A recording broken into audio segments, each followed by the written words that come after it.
man. Fucking good to see you. Good to see you, brother. Yeah. What Happy a to be- night it was. Yeah. Yes.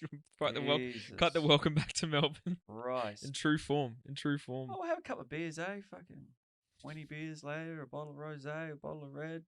I mean, we did buy a fair bit of piss. I guess. Yeah. I was like, do you think that? I was like, dude, will that be enough? And you're like, yeah, Yeah. that'd be enough. And you're like, oh, just If you're sure. I'm like, yeah, I got some at home. Jesus. I just found a message that I sent Ben Taylor last night, a voice message. I won't disclose what was on that message, but like, I don't know what time it was, fucking 1 o'clock or something. Was it that late? No, I don't think it was because we No. started. Yeah, we started pretty early. Yeah. But my voice sounds fucking ridiculous, drunk, and like You were trying doing to like the half like yeah. these ones. I remember that. So I can only imagine I was just as bad, if not worse. Had a little. So what's the what aided you to come home this time? Just wanted to? Or? It's been 2.5 years since I've been in the country because of the pandemic. So just wanted to. Yeah, we'll see family, see friends, and like. Where does your mum and dad live? Brizzy. That's Brizzy. Brizzy. That's right. That's where I grew up we moved there when I was 8. Yeah, from Kiwi. From Kiwi land. Yeah. And yeah, but my brother lives in Perth. I don't know if I mentioned that. Yeah, my brother lives over in Perth, but he came over for a week. So we all kind of just now. Yeah. Yeah. Cool. We all spent some time together.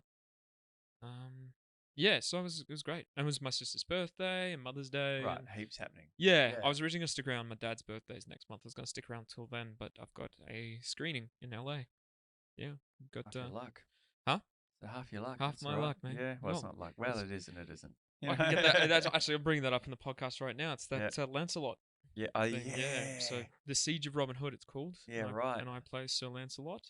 Nice. I think I might have mentioned that one in the last podcast. I can't remember, but they finally finished it. Yeah, maybe. I mean, that's certainly a recurring topic on the podcast with us up and comers. Just how long it can take to get something made, and it's that thing of like, do I make it now and I don't have enough money and drag it out, or do I not do anything and wait until I have the money? And then it's like, but then it's like that's actually. It's not a question that I've had to ask myself, but I've certainly been on plenty of things that have just taken way too fucking long. And these post crowdfunding campaigns to pay for post production or to pay for sound or whatever, and it's like, I mean, I totally get it, fucking hard, but we were talking about it, and actually, I think I was talking about it a couple of podcasts ago, just how much you might have grown as an actor. Yeah. Yeah, and it's like, oh, do I want? And not in reference to yours, but certainly my thing that's coming out is 4 years old now, and I'm like, do I want everyone to see how bad it was back then compared to now? Or maybe I wasn't bad, maybe it was good. I got to do the ADR pretty recently, the dialogue recording, and I did it from Vancouver, where I live. And thankfully with that, I could kind of like give it a little bit more, Yeah. But like I was pretty happy with the performance I did for that one, honestly, because there was a lot of authenticity, wearing like full armor, and doing my favorite accent, the British accent. Yeah, who did like? Tell me, because maybe you did. I don't think we did extensively talk about it. Whose film is it? How did it come about? So it's like a reimagining of the story of Robin Hood, right? And Paul Alaka, he's a actor, filmmaker, martial arts is his particular core of his skill set, along with acting and stuff, because he worked in China and lived there for quite a while. So he does like the Hong Kong style, basically it looks like parts of the action look like a Jackie Chan film. And it has that that type of choreography. So it has a really interesting visual action element in this film, but it's also medieval. So like my character is in a joust at the start when we meet him, and anyway, so it was a very ambitious film to shoot in Melbourne, or in Victoria, because we shot it out at a place called Cryal Castle near Ballarat. Right. So it was a lot of night shoots and a lot of like driving to and from Melbourne, but it was a good time. It was a lot of fun. Made some good friends. Was Liam on that? No. No. Well, He would have I been at came in home. late. I came in a week before they went to camera because my role was originally going to be played by Paul O'Brien who was originally on Home and Away. Right. Yeah. I think he even won a Logie for best new talent or whatever it is. Yeah, so he dropped out and then they needed someone and I just happened to have a pretty similar audition for a character that sounded like what Lancelot should sound like. So I Right. just sent off that audition Yeah, right. and the rest is history. 5 years later, they've got American distribution, so Yeah. they're screening in LA on the 3rd of June, and then it'll go on to streaming services there on the 7th of June, and then it will release in Australia streaming services, and Stan, I think next month, All right. and Channel 9 have also, Shit. yeah. So I don't know if that's public yet, but I mean I don't think it's any secret. No, well, that's They easy they to want the chop word out of. out there. Yeah. The trailer's out there. If you search the Siege of Robin, Oh, yeah, the Siege of Robin Hood. You'll have to show it to me once Yeah. we wrap up. Maybe Yeah. maybe throw it in the Little the the caption or clip whatever. 2 or whatever. Yeah. Yeah. I haven't actually done that for a while. I used to when I first started. Little inserts, photos, and all this kind of stuff. And then I just thought, I got to fucking streamline this somehow. Yeah. I got to get Kinda faster. throw all that stuff I in need there. a producer who's going to do that, not me. Takes a lot of time. Yeah, it's a lot. And I still fucking didn't sync these cameras today, so I'm going to have to manually. Do you need to Oh, clap. Yeah. Actually, you know what? The synchronizing on these things is so fucking rad now. But really? yeah. I'm not sure I can do multicam edit with this for some reason. It's because of the nature of the cuts. Yeah. And it doesn't line up. It won't. You'd have to like multicam each block or something. I don't fucking know. Anyways, it's all good.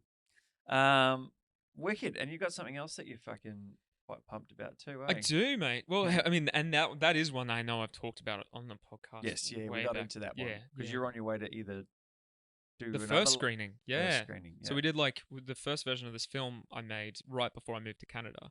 So that was 2018. We originally called it Darkest Corner. Mm-hmm. And I wrote it and produced it and I co-directed it, and starred in it after the lead actors that I cast. And we screened at the Veterans Film Festival in 2019, and then through COVID, I was like, okay, I really want to like re-release this for American audiences. It's not quite where I want it to be in terms of like the edits, and, right? It has more potential. So, I re-engaged like a very talented young editor named Jamie, and they did an overhaul. Basically, we restructured the story and just made it a little more kind of, I don't know, engaging. I guess. Yeah. Kind of start in the middle of the action and then whip back to the start and then we rejoin them. Yeah, so that's basically what we did, and then I engaged visual effects artist that's a buddy of mine, and he helped me out with some cool took this drone footage, turned it into like a helicopter type thing. And that again gave us a good teaser and gave us another like more higher production value, And then very talented sound designer Dave also did his thing as well. He loves sci-fi type stuff. And ours it's post-apocalyptic, so it's not quite sci-fi, but dystopian, exactly. It's kind of its own realm, which is like a genre that I'm obsessed with. It really is like my favorite type of genre. I don't know why, but like. Well, I was just about to ask you why. It's something to do with like seeing where the future might go, and I just know that this world that we have is not going to last forever. Like the way we have things, like, eventually, in some way, things are going to start to fall apart at the seams. And I know that's such like a nihilistic. I don't know if there's a nihilism. I don't know, but something like that. But I think I'm intrigued by that idea of of just a complete change in falling apart of governments and capitalism and all this kind of resetting. Anyway, have you seen? Because I had COVID over Station 11. No, I haven't Station 11.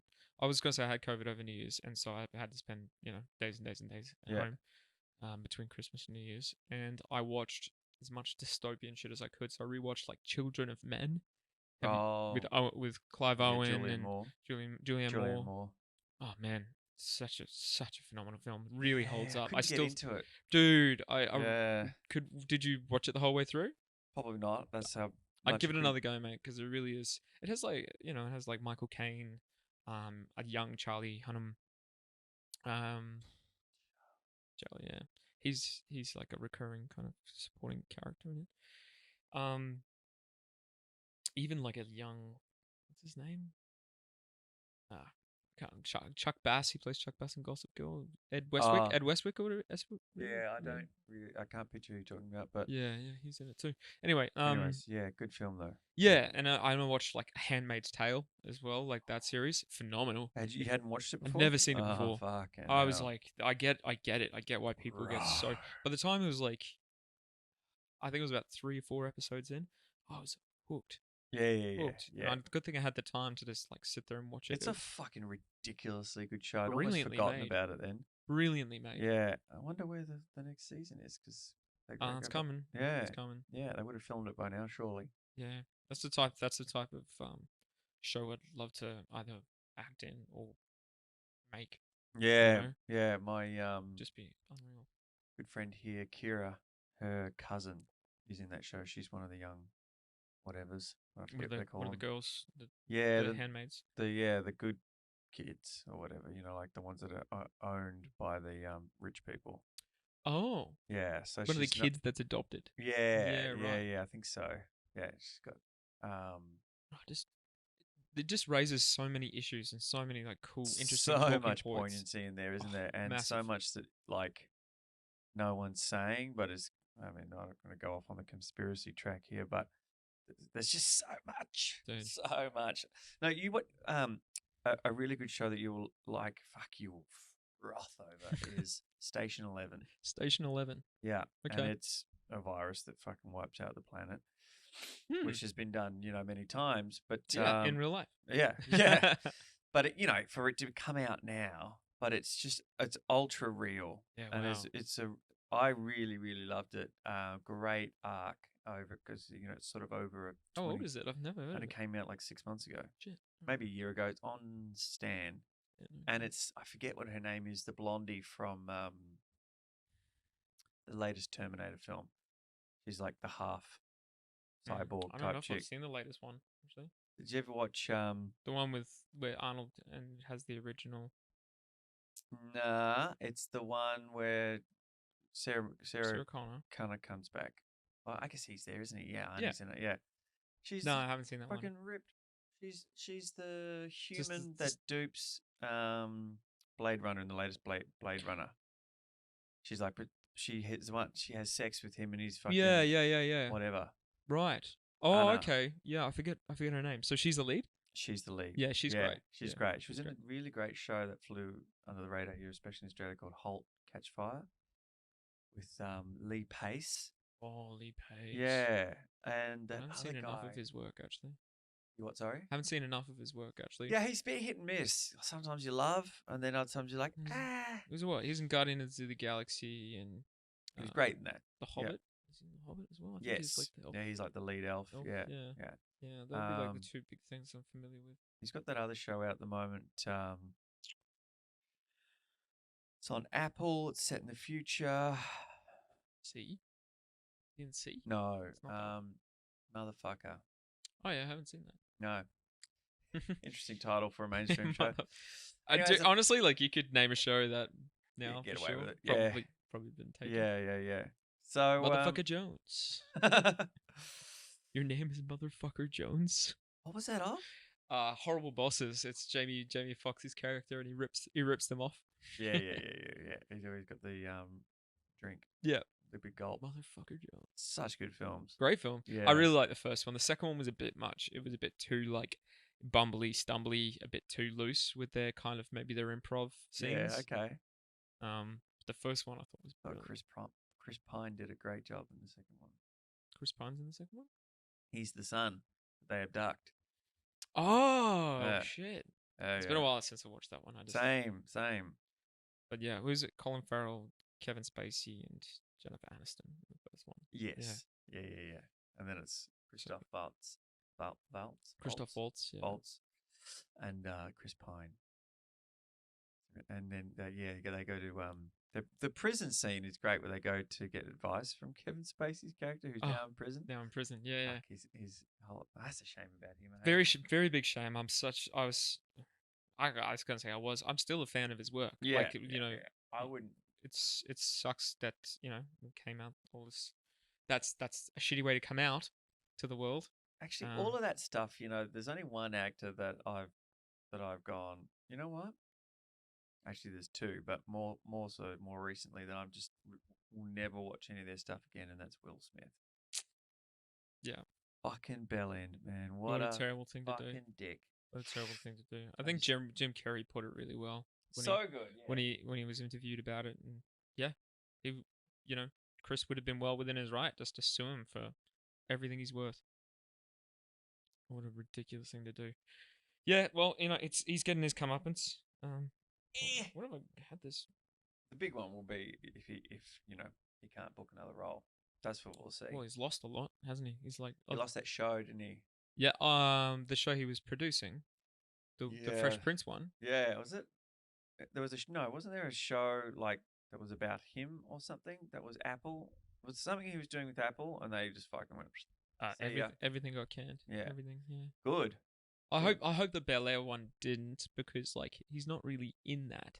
It's just that he's. Well, that's a shame for everyone in it. Yeah, because the guys that got it off the ground and made this cool, gritty, reimagining of the Fresh Prince of Bel Air, they shouldn't suffer for him being an idiot. Yeah. Yeah. But that is a bummer. What a bummer, but it is what it is. Did you see Dave Chappelle get fucking tackled on stage? Yeah, I did. Jesus. Did you hear what Chris Rock said when he got on the stage?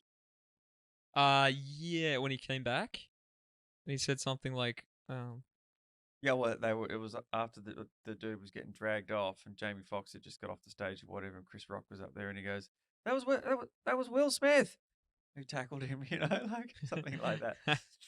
And then they were in a private stand-up show 2 days later or something like that, and Chris Rock got up and did a little segment about, Dave Chappelle was like, "How come?" Didn't he rag? Yeah, didn't he say at least Will Smith was famous or something? At least he got slapped by I got tackled by a homeless man with grass in his hair or something like that. Got slapped by Will. Yeah, and he goes, yeah, and then Chris Rock said something about him being an N-word that can't rap. Yeah, they're one of the softest N-words in the business. In rap or whatever. Yeah, such a good stab. That's the thing, Chris Rock is a professional comedian and has been for a long time. He's very quick on his feet.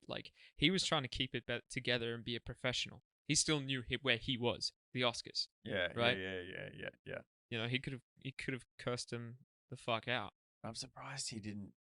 I still feel everyone thinks he handled it well, and he didn't handle it badly, but I think he could have. I have no doubt in my mind that he has a million comebacks that he wished that he had used in that moment. I would have loved. I was gonna say, what's the Mike Tyson? Everyone has a plan until they get punched in the face. Yeah, so good. Classic. Yeah. I would love to see someone, like Chris Hemsworth, jump up and grab him by the throat, and some sort of scenario where, why don't you pick on someone your own size, mate? Yeah. That sort of because I wouldn't want to pick a fight with Chris Hemsworth. No, he's a big unit. He's a fucking big unit, isn't he? If he wound up on you, right? He's 6'4" or whatever he is. He'd have massive reach. And he's strong as fuck. And someone boo him when he goes on stage, for God's sakes, like a standing ovation for this. Yeah, and my mate actually interviewed.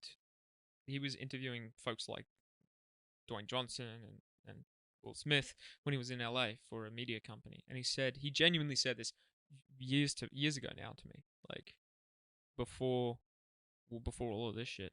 He said the worst person I ever interviewed, hated him the whole time, was Will Smith. Yeah, he was so conceited and so rude, and just me type thing. Yeah. So look, when that happened, when I was not surprised. Was not surprised at all. I mean, I watched the video like everyone else. Yeah. But we were watching it live when it happened, and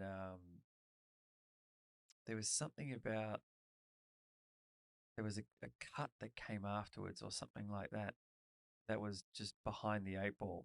People were so whoever like if they had done it over, the Australian networks would have cut it, especially with the swearing and everything. I forget what it was, but we were like, oh, wait, no, they're cutting it now, which means that's not a gimmick. That really just fucking That really happened. just happened. Yeah. Yeah. A lot of people said it was staged as well, and I was just like, really? Like, if they were going to stage something, that's what they would go with? No, I know. Like, I know. they've got a little more imagination than that. Swearing at the Oscars. It worked out for them because, like, people will watch the Oscars next year. Yeah, maybe. I think it's on a slippery slope, but they need to remodel the whole thing. I think so. Yeah. By the way, yeah, that. So we were making this film. We remade the dark corner film. Yeah. So just to finish that off. Yeah, nice redirection there. Yeah, no, I was just gonna say I do want to finish talking about it because basically we've after getting rejected from quite a few North American festivals, finally got the film completely done. Like ironed out some of a lot of the kinks. And got accepted into a film festival in Orlando, Florida. So it's called the End of Days Festival, which is it's dystopian or post-apocalyptic type films, and we just got awarded best apocalyptic action film. So best action film in the festival. Yeah. So what does that mean? Stoked. Like not other than that's awesome. You get an award. Did you win money? Do you get like No, it's an accolade. It's something that can go with the film. Yeah, laurels or whatever. Laurels. Something that can go with the film, but it's something to hang it on because I really felt like it had a little more potential, a little more to give, and I've always seen it as being a bit of a proof of concept for a bigger story, right? Like we screened it at Veterans Film Festival, and the festival director was kind enough, was very complimentary about the film. And he said it just felt like it was part of a section of a TV show or something like that. And I was like, yeah, well, that's kind of the idea. It's kind of like we're just joining these two people that are trapped in this nightmare of a world, and we just kind of see this brief segment of their life, and then, I don't want to say too much because if you watch the film, you'll see what happens. And how would we get to watch it? I mean, after we've got the festival screened, I'd like to do a screening in Brisbane, and there's one festival that I'm hopeful for. Mm-hmm. So we'll see if that comes through. After that, I'll just put it up online. Yep. Probably Vimeo or YouTube. I like Vimeo. Do you? Yeah, I like Vimeo, but I know people don't really go searching there for content. Obviously, it's not really. It's weird. Yeah, you probably, there's a case for redirecting to Vimeo just in that you're not getting, inundated with distraction, which is what drives me. Like I go down the fucking rabbit hole on YouTube. Oh. Yeah. Dude, slippery slope. I was on it just before we started. Wait, this podcast. Is that what you're doing? I got the jitters, man, and this coffee's hitting in a good way. But if I'm like moving around in the camera, I'm just like, whoa, like I'm just like charging right now. I got the shakes. What time is it? It's like off. It's like midday, isn't it? It's like it's around there. Yeah. Just looking at this frame and realize that I'm sinking down into the fucking chair. Should I sit? Am I even? This little head coming out of the top. This is great, man. It's nice to be back in Melbourne. It's been a minute, but I was always planning to come down here. I just didn't know when specifically I was gonna get to come back. Well, you've been on the pod 3 times now. This is the 3rd time. Yeah, you're a record holder. Nice. I'm honored. Well, I mean, that's just another thing that's crazy is that I did the first podcast in 2019. Really? Yeah. Wow. Yeah, is it right? Yeah, must have. Yeah, and got about 40 done in that year. Mm-hmm. And then maybe another 10 through lockdowns, and then just fucking stopped for 18 months. 40 done? Is that like once a week? Right? I was doing one a week. Oh, Jesus. Yeah. Yeah, I was smashing them out. This is number 56. Wow. So it's kind of bizarre, actually, when I go back and think about that, or when I'm loading them up and I look at the list, I go, fuck, that's a lot of hours. Yeah, man. Yeah. That's great. You know? I've got a friend, she's been doing hers in Sydney, Rachel. She does. It's her podcast is Don't Be So Dramatic, and Don't Be So Dramatic is the podcast, and it's a great podcast, and she's her consistency like now it's like getting picked up by like more and more. I think they've got it picked up by like a media company now, and it's just that's the goal, it's man. it's to just keep going with it type thing. How great would it to be able to monetize this? Absolutely. Yeah, that's pretty much what's going on at the moment, mate. Yeah. Wicked. Yeah, I've got a couple of roles coming out as well. Like another. Speaking of projects that have taken a while, I did a spec TV series basically that hadn't been sold yet a while ago called We Were Tomorrow. Friend of mine, yeah. Ages and ages ago. Like, yeah. No, we I think they did some shoots maybe down here, but no, they shot it up in Queensland. Sorry, originally Brizzy, here in Australia. Yeah.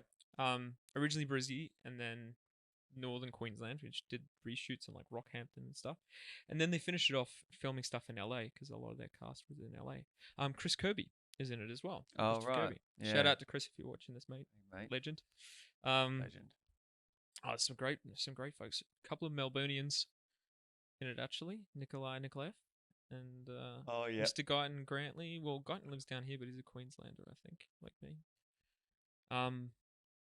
Yeah. So they're Alicia Bennett, Lara G. Marshall, like lots of Victorians.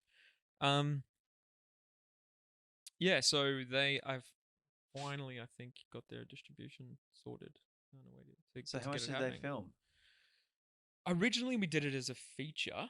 Oh, right. It's Madeline Kennedy is the producer, director, mind behind it, the writer. She did it all. Oh shit! So and she's under massive undertakings, like Paul with that film, the Siege of Robin Hood. What Madeline's done, like huge undertakings and very consuming to like get it from start to finish. Really learned a lot from watching them go about it. And you make mistakes along the way, learn from them, make things better, and just being relentlessly like not necessarily uncompromising, but just relentless, like not giving up. And so both of them are finally getting that reward for that. It's pretty awesome. Yeah, 100%. But I'm not gonna lie, like my stuff in We Were Tomorrow is like I was pretty new to acting way back then. The first scene that I shot with Guyton Grantley. I didn't even know that I was going to be doing an American accent. I didn't realize it was an American accent. I'd been preparing it all in Aussie. Yeah, right. So it was a bit of a shock. I was doing the line runs with Guyton, and we'd only just met as well. Like, so I was just kind of like feeling it out with him and getting to know him. And he was doing an American accent, and I was like, I need to speak to Madeline real quick, and she was busy, running everything, doing everything. She obviously had a team around it, but she was doing a lot, wearing a lot of hats. And I went over to her, I was like, "Hey, Matt, is this American?" She's like, "Oh yeah." I was like, "Oh shit! All right, cool. Give me 15 minutes." Fucking hell. Yeah. Anyway, ADR. The ADR fixes everything. But did you have to ADR that? We ADR'd everything, yeah. I think we've all done now. They're just doing like final post. Jesus. On it, yeah. ADR sucks. It's hard to get back into that. Man. It's to recapture the energy and and just I don't know. I found the timing of it the couple of times that I've done it really hard too. Even though you know the lines and all, I don't know. Just think about, geez, well, there's a bit more grace in animation, But and then you hear about some actors like Tommy Lee Jones who ADR everything because they want it just clean. They want it so, and I'm like, fuck that, I want to be gone. Yeah, done. Yeah, I like it honestly. They never do it in TV. All the TV roles I've done, we never ADR. It's usually only like feature films. Yeah, okay. But I did a film last week actually, first film in years. Oh yeah. So that was really cool, which I think that they'll have to do ADR for. What's the film? It's called Lenore. I don't honestly know exactly what it's about not because I'm lazy, You didn't read the script? I didn't read the whole script because it was I'm playing the father of a daughter. Sorry, The father of a daughter. Lenore. I'm fucking hungover, everyone. All right. So am I. Lenore's father, who's now passed away, but she's like a sort of underground internet celebrity. Something mysterious happens to her, and one of her big fans or something gets access to all of her stockpile of videos and footage, and he's going through it all, and he finds an old tape that's of her as a kid with her dad. And there was some kind of mysterious, like, bullshit story about the relationship she had with her dad that painted him as a real prick. But you start to watch the video and you see that actually he was a really nice guy who's just dealing with the death of his wife. She didn't remember. I don't know. I didn't want to know anything about the future her. I just wanted to, because it's completely out of context what I'm doing. So I didn't bother with it. I just wanted to keep it all very isolated. But it was interesting because I was playing. It was in the 90s, and it's a lot of it's from my perspective. I'm filming family videos, so the director gave me the camera, and so all the scenes are shot by me also. There you go. Yeah. Hope they better give you a camera department credit as well. Yeah, I should have hit him up for some extra cash. No, I'm just kidding, Adam. David, sorry. Good name.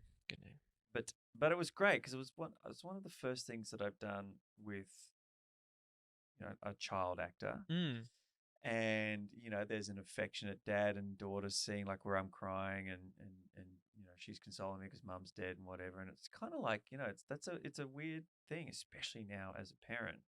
Like if I was sitting there watching a stranger I didn't know put his arm around my daughter, I'd be like, it's fucking weird. Yeah, and it's kind of like, it's not like where you've got to like have a kiss or something with another adult and you can go, hey, let's get cool and let's make this great. You can't talk to a kid like that either. No, I did a film where I was a dad, and like it did feel weird. Like if it's your child, kiss them on the head, whatnot. You don't think about it twice. Yeah. But when you're playing a parent, that's not your child, but their parent's present. You kind of need to like check in with the parent and be like, I wish I'd had that conversation honestly earlier, because there was a scene where I like had that impulse to show like affection to my boy, and I suppressed that impulse because hadn't had that conversation. Too aware. Yeah, exactly.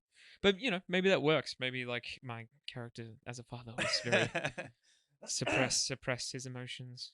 Yeah. It was strange because you're right.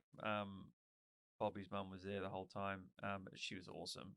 Yeah. And actually, she ended up playing my wife in one of the scenes, just like a quick clip type thing. But she wrote to me afterwards, and she said it was like just something nice about just how naturally we existed together in the scene. And I thought, that's awesome to hear that from the parent. Yeah, definitely. They're not going away going, oh, fuck, geez, he was a bit strange, wasn't he, or something like that. You know, like, because I'm sitting there bawling my eyes out.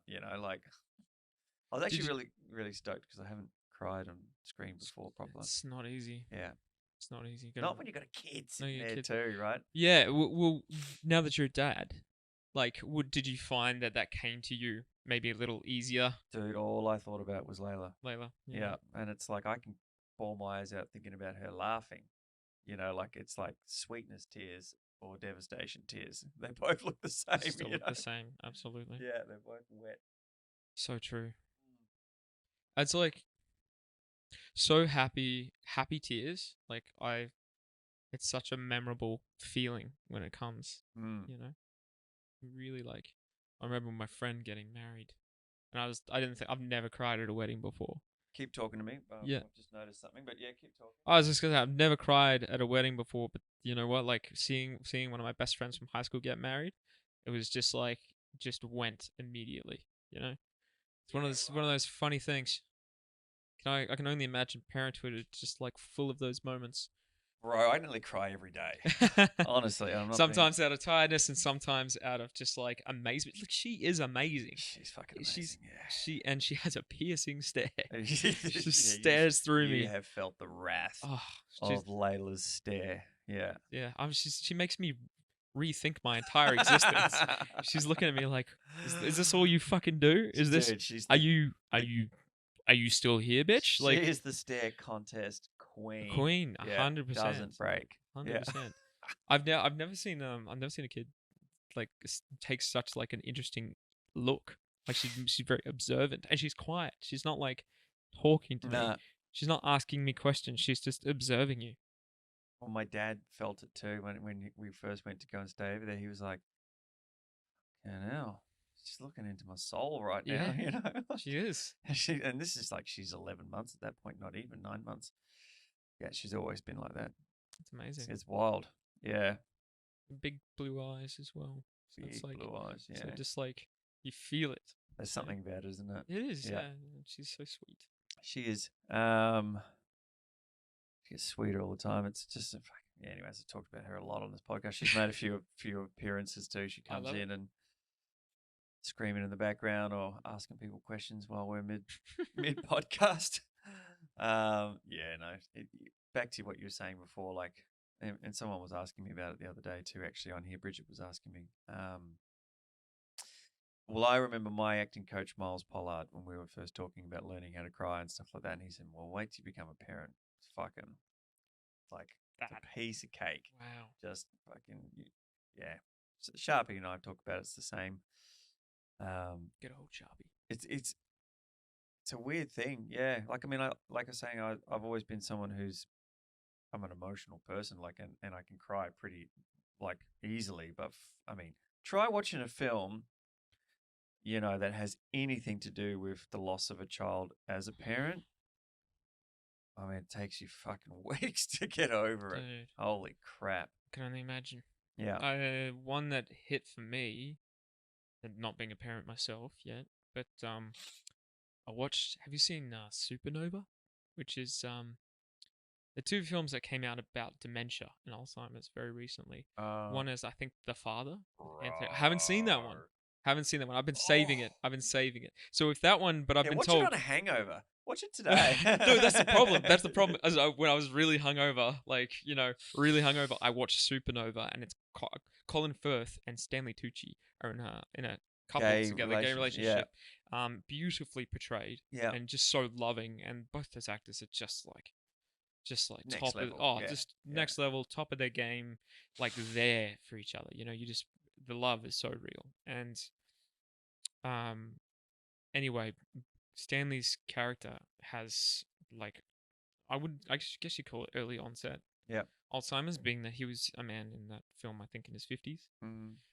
And he's a writer. So like his mind is his writing is everything. Yeah. Anyway, that film, and it's like his slow degeneration of his mind and their relationship and the impact on it, and it fucking broke me. It fucking broke me. I was like, the film ended and I was like bawling on the couch, bawling, like openly weeping, and then my girlfriend, she came in and just like consoled me, and then I just went again as soon as she like held me. I was like, oh my god. Dude, I think film.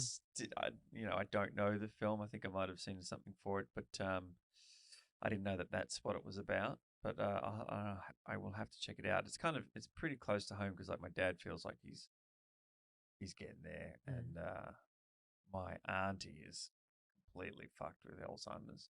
I don't know it very well, so it's in my family too. Yeah, like my mum is up there looking after her and washing her. She's like totally forgotten how to take care of herself. But then they have these weird moments where they're completely back for a second, and then that's even worse because they get the reality of what's happening to them. And but the father, do you know Christian Bedlow? Is it Bedlow? He's the actor barber. He's got the Mr. Nice Guy, whatever it is. Not Mr. Nice Guy anyway. He's got a barber shop on Carlisle Street. No, good dude. Might recognize him. But I remember he put a post up for the father, and he's like, I literally have never cried as much or as hard in any film ever. I've got a feeling that one will get me too. It's within seconds you're already fucking on the ground, and then it's 2 hours of it. But I mean, it's just a spectacularly good film. Like, I mean, both of them are fucking outstanding. It's Anthony Anthony Hopkins. Is it Angelina Jolie? No, Olivia Colman. Olivia Colman. That's right. Yeah. And that's two big hitters as well. Like just amazing. Yeah. Amazing. Yeah. Actors. And there's another wild card in there that you wouldn't have ever seen coming. I don't know his name, but he was the director of Sherlock. He plays the brother. He plays Mycroft. Yeah. He the one with Cumberbatch and Freeman. Yes. Yeah. I'm familiar with him. Yeah. What's his name? Steven something, I think. Yeah, he's very Steven good. something. Yeah. I mean, he is very good. It's a shame I can't remember his name. I think he produced. Yeah, he produced and directed that whole thing. He like spearheaded it. Yeah. Yeah, I've seen him in the behind the scenes and what have you in flight. But I just don't know him from anything else. It's like there's that thing of actors who or people in the film game who land on the scene and it's like, oh wow, this, you got here fast, and they're like, I've been doing this for fucking 20 years, dude. I'm only just breaking it now. Yeah, 10, 20 year overnight success. Yeah. Yeah. Even Anthony, not Anthony, Rain Man. Oh. Dustin Hoffman talks about, I mean, he was at it for like 13 years or something before he got The Graduate. And he flew to LA. Oh, I think they flew him, but he had to pay for his own accommodation and car rental while shooting the film. Wow. Went back to New York, was sleeping on the floor in a friend's place. Might have even been Gene Hackman's place because they were sharing a place together. Really? And I love hearing stories like that. Yeah, well, they were at the Actors Studio together, which Gene got kicked out of. I believe. No, because they said he couldn't act. Oh, right? Yeah. Really? Gene Hackman? Yeah, and Dustin's like, because he was too real, not theatre enough, not stagey enough or whatever. And so he had like a year or so in New York before that film came out on the breadline, right? Like no one knew who he was, still doing like this and that. Then that film comes out and everything's changed. Yeah, huge. It's rad. Super cool. I love hearing those stories. Like, is it Bryan Cranston used to work off a warehouse job with Andy Garcia. So they like. Really? Yeah, I think Andy Garcia. Yeah, I think it was It's definitely Andy Garcia, but I'm trying to remember. They're a similar age bracket. Maybe Andy's a bit older. I'm pretty sure it's Cranston. I'm trying to remember, but yeah, I'm pretty sure it's him. It's definitely Andy Garcia who he's talking about. Right. But I'm pretty sure, they were both working like this, like night warehouse job. You know? I haven't heard that story. I've got his book, and I only got through a chapter. Life in Parts. Yeah, probably one of my favorite books of all time. Yeah, okay. Yeah, it's like not just for acting. It's amazing for acting lessons and like just his experience, but also like life lessons, and just like the little hidden parts of your life that just add up to the nuggets. Yeah, and he's a phenomenal storyteller. Did we talk about this last night about Dave Grohl's book? I said that I couldn't get it on my That's right Audible, and I really wanted to listen to Dave tell it. Yes, you have. That's the only way to do it. Yeah, so I'm gonna get it because it should work while I'm back here in Australia. Dave is talking to you. I loved it. It's so good. That's easily one of my faves. Oh, just even the stories. A lot of them I already knew. I was gonna say I was a good solid like super fan for quite a while there, so I'm definitely gonna know a few. But I mean, Dave, I could listen to Dave talk forever. I love him. Totally. Yeah. It was very good. It's a shame when they don't use, people don't narrate their own books. I mean, not everyone's got a great voice, but even like Dr. Joe Dispenza, he uses this Aussie guy, and I like Dr. Joe Dispenza's voice, and it's like, I don't want to listen to this other dickhead. Plus, I don't even know how he's got a job as narrating books. He's not that fucking flash. And I just, even like a lot of people don't like Jordan Peterson's voice. He's just got See, he that sounds really, like Kermit the Frog. he's got an intense Canadian accent. He does, yeah. But I like his voice, actually. There's something about There's something that cuts through. Yes, Yeah. exactly. His cadence and vernacular is quite unique to him, which I really like. Same. So, Simon Sinek is another one that's like very unique, like 100%. very, his cadence. As Yeah. people want to train to sound like him. There's something about the way he talks. Yeah. That is just. Well, I think he's got probably a bit of training in that department too. He's time. very good on a stage. Very, very well, much. his whole thing is to be impactful, right, to an audience. So that's the kind of thing that Obama was very good at. His pacing and his rise and fall, sort of the rhythm of his voice just fucking hooks you in. I was talking about it with my mate the other day, actually, because I was like, I didn't do drama at school or anything like that, but they really should have just a subject at school that teaches you public speaking. Yeah, like, right. You know what I mean? Like, it's so essential for so many. Yeah. For so many jobs. And if you want to be a manager, you basically need to be able to be some form of public speaking. If you want to move up, or presenting, but it seems like such an afterthought, or it's always kind of like, it's never really focused upon, and lots of things aren't, there's, do you know Jim Quick? Does yes. the fast reading and all that kind of stuff? He reads his own book. Oh, really? Mm-hmm. Yeah, I've done most of his online course. I need to go back and do it again and just start doing the training again. Just probably slipped a bit in terms of the pace to read it. But one of the things I heard him say on a show called London Real was, no one teaches you at school how to learn. They just teach you what to learn. So there's this giant gap between actual absorption. And so that ties into what you're saying. There should be a fucking class on, and the other thing they don't teach is money management.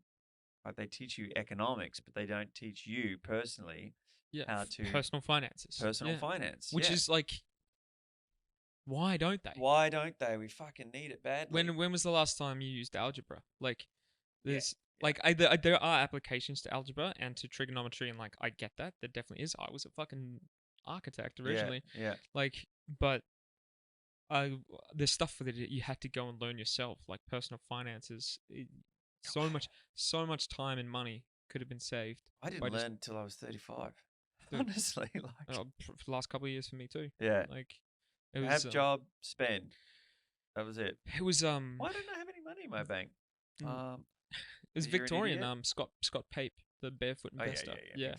Big fan. Yeah, he's killing it. There's a reason why he's become so popular. Like, he's so popular. Makes it so. He's like the Simon Sinek of fucking money management. 100%. Yeah. Got a great way of speaking and writing. Yeah. He's like, the way I'm kind of seeing his rise is kind of like a Jamie Oliver type thing. Like, he's got his own show. He does look a little bit like him, and he's got his own show now. Who? Scott. He's got a TV show. Really? Yeah. Oh. Yeah. Or it might be like a streaming series or whatever. But yeah, he's got it. Can't remember for the life of me remember what it is. It's Money something. But yeah, it's, and he's been a columnist in the newspaper for years and years and years. Yeah. And it's so interesting. Such a. Yeah, I like what he has to say. That book was very helpful. I read 2 books together. It was that and Tony Robbins' book. Which one? What's it called? Money Mastered the Game. Oh yeah. Yeah. His financial one. Yeah. Well, because so what happened for me was, there's a real turning point. Was my life coach, who's still my life coach now. She said, like, therapy isn't, or the kind of therapy that she does is not just about, whatever, like personal kind of either relationship or whatever, you're afraid of heights or whatever that's going on in your life. For her, she can also unpack as to why you might be too lazy to go to the gym. Let's look at what's the seed psychology going on there. Not just go. Let's give you a plan and let's go. And all of the other things that she found for me was, why am I bad with money? And she said, you don't think you deserve it. And then so that is why you always spend everything that you've got and have nothing for tomorrow. Wow. And then I did some hypnosis around it, not with her, but with someone else.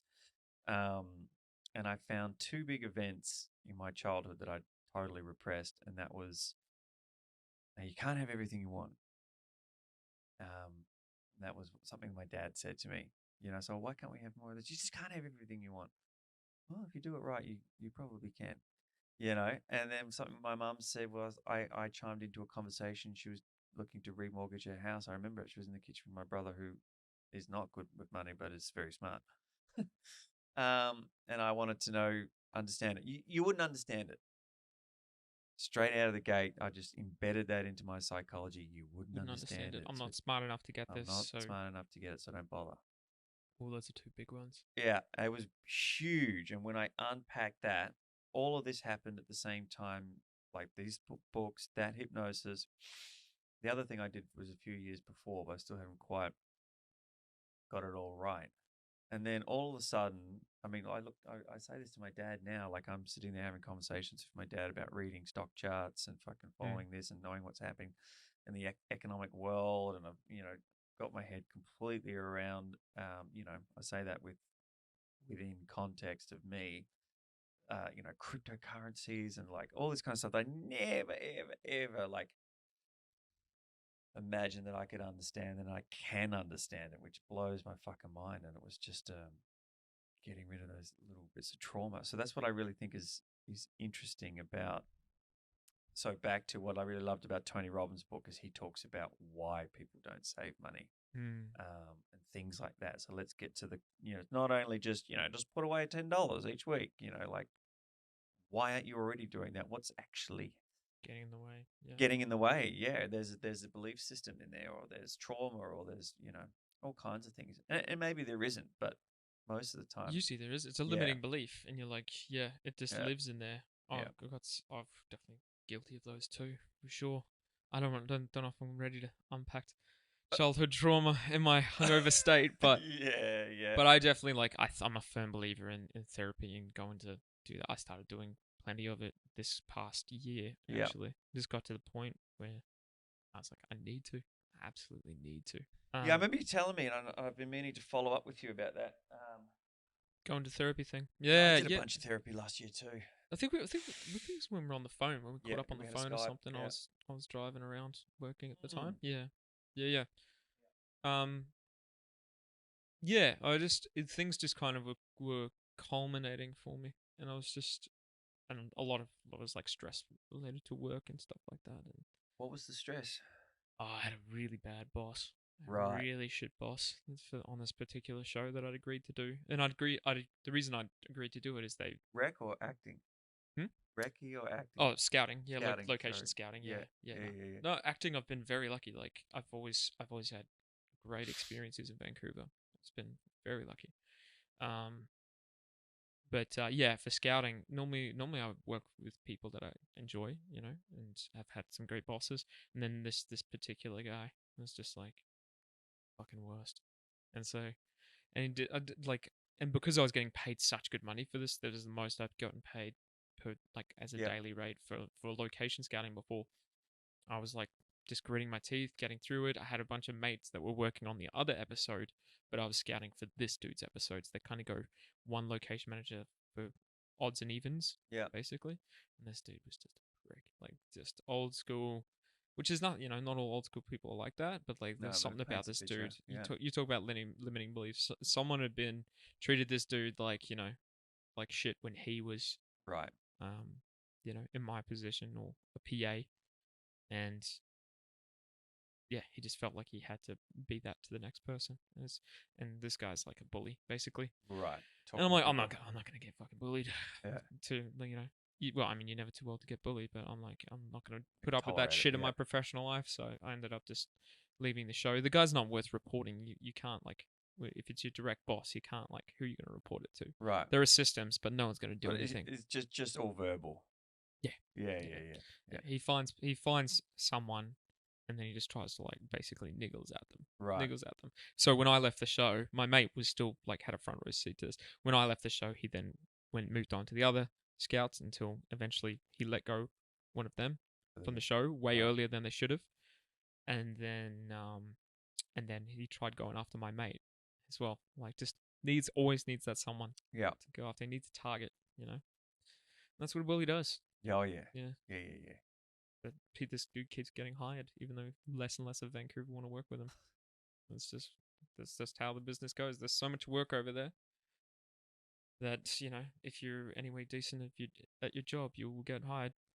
And so you come out of that and you go, but surely that wasn't, I mean, that's not, when you went to therapy, that was much. I was going during that show. Right. That show, so it didn't like cause me to. No. Okay, got you. But it was going to therapy that helped me realize I needed to like quit the show. Right. And so I made it till Christmas.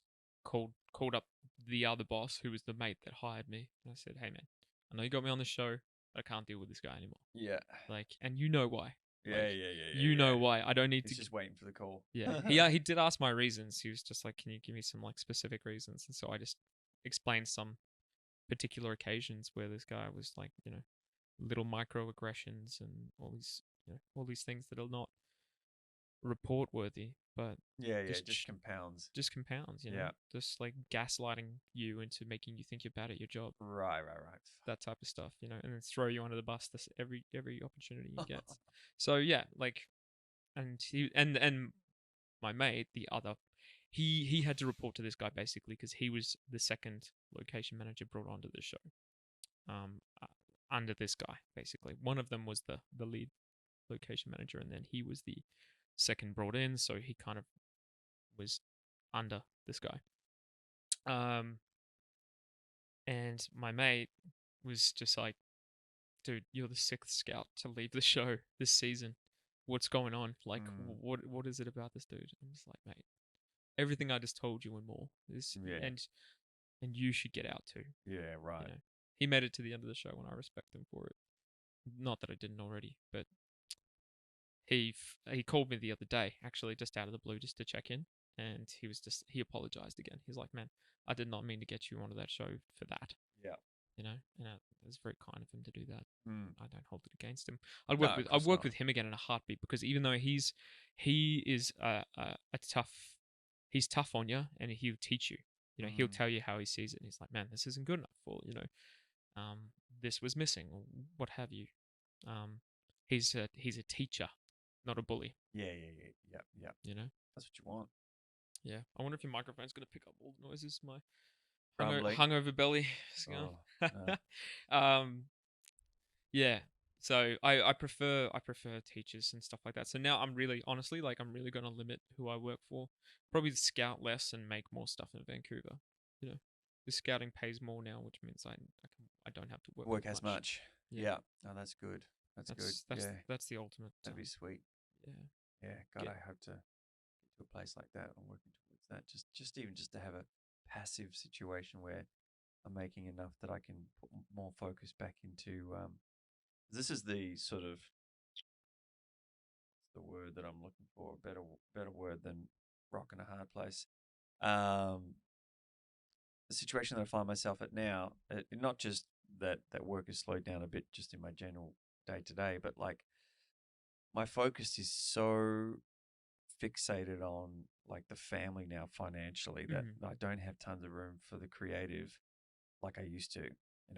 And I also cannot be as committed in terms of just giving up hours and hours and hours to pump the creative. It sort of now has to take a back step until I can create a passive situation where I can redirect my focus again and know that funds are in order. And I'm actually really, really happy about that. Like, of course, it'd be great to be working on a show or whatever, but I used to think, I could never like pull my foot off the throttle to go and do anything else, blah, blah, blah, blah, blah. But all of that shifts once again when you've got a kid and pending doom and just, I can't, I really need to be in a situation where we can live anywhere. That's a hard one for us. So, I mean, that means it's got to be online. It's got to be online. Got to be online. Well, and then it's got to be a space that you're interested in, Yeah, that's the big one. For me, like ADD, got to be interested in it. Just can't do it if I'm not. It's especially if it's your own setup too. Yeah. Like I am across like startup space, and I've got a startup that I want to try out in Vancouver. But I've basically this trip I've just been like sitting with it, just been like I've made a prototype, I've made all this like app based stuff. But I'm like, is this something I really want to commit to? Is this something I really want to commit the time to? Because ultimately, it would if it gives you that flexibility of being able to work from anywhere, much more time not on the road, so more time with your creative stuff, your family, that's one of the advantages of it. But also, it's like, yeah, is it something you're willing to work on for the next 5 to 10 years? Yeah, 100%. That's the ultimate. And are you working? Are you going to be working with people? Is your client base, your customer base, whatever your business is, are those the people you want to be dealing with and dealing helping? with also? Yeah. Yeah. Hey, if anyone's listening to this podcast that's in a position to sponsor it, please do. Because then, and if anyone likes investing in tech startups, yeah, get in touch. Get in touch. Yeah, well, that's the next step for me. I'm talking with a couple of people about combining my crypto knowledge into it's called a Dawe. Anyone who's in the space will know what I'm talking about. But a Dawe is a decentralized autonomous organization, and it will be. There's talk about DAOs taking away the power from VCs a lot, because without getting too bogged down, because I talked about it a bit on here, I think, is you have a situation whereby, and I'll take it anyways. I'm with you. Yeah, the people who buy your native currency to the organization have governance.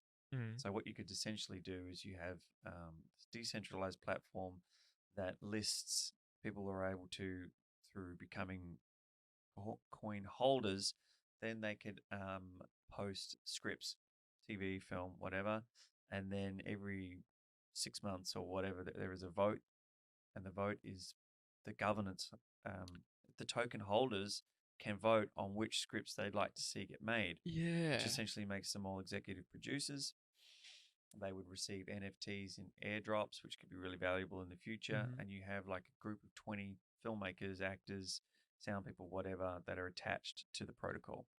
And they're the ones who get to make the film. I think you pitched an earlier idea like this to me I've been on that phone for call. A while. Yeah.